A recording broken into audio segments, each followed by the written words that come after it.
bahwa kita akan mendapat pasokan crude dari Rusia, dan juga dari pihak Rusia akan siap membangun beberapa infrastruktur yang penting dalam rangka meningkatkan cadangan dan ketahanan energi nasional kita.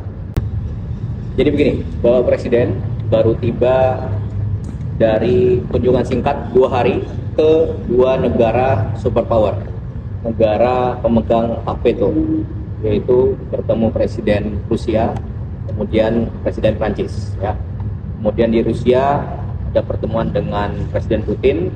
Intinya adalah peningkatan kerjasama di bidang energi jangka panjang. Kemudian Bapak Presiden menugaskan khusus Bapak Menteri SDM untuk bertemu utusan khusus Presiden Putin dan juga Menteri Energi dari Rusia.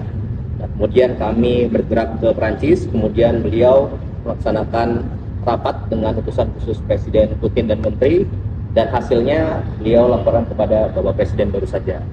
Untuk detailnya Pak Menteri SDM yang akan menjelaskan. Terima kasih Mas Eskap, teman-teman media. Alhamdulillah hari ini saya melaporkan kepada Bapak Presiden atas arahan dan perintah Bapak Presiden. Kemarin kami di Rusia untuk menindaklanjuti kesepakatan antara pemimpin dari kedua negara, dalam hal ini Presiden Prabowo sama Presiden Putin, di mana hasil-hasil kesepakatan itu adalah menyangkut dengan kerjasama jangka panjang, khususnya di bidang energi. Kita tahu bahwa konsumsi daripada BBM kita satu hari itu 1,6 juta barel per day, dan lifting kita hanya kurang lebih sekitar 600 sampai 610 barel per day. Kita masih impor kurang lebih sekitar 1 juta barel per day. Di tengah kondisi global yang seperti ini, kita harus mampu mencari cadangan-cadangan minyak dari berbagai sumber, tidak hanya satu negara, tapi di hampir semua negara. Alhamdulillah kemarin atas arahan Bapak Presiden sudah saya bertemu dengan Menteri SDM dan utusan khusus daripada Presiden Putin, dan kabarnya alhamdulillah cukup menggembirakan bahwa kita akan mendapat pasokan crude dari Rusia, dan juga dari pihak Rusia akan siap membangun beberapa infrastruktur yang penting dalam rangka meningkatkan cadangan dan ketahanan energi nasional kita. Selain itu kita juga melakukan komunikasi terkait dengan LPG.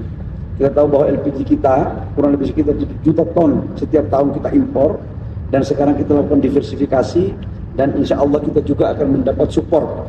Tetapi yang ini masih butuh perjuangan, masih butuh komunikasi 2 atau 3 tahap. Tapi kalau crude-nya saya pikir udah hampir final.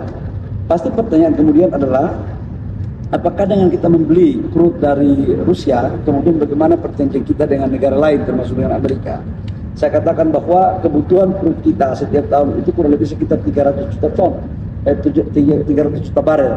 Jadi semuanya kita ambil, mana yang menguntungkan untuk negara kita harus kita lakukan.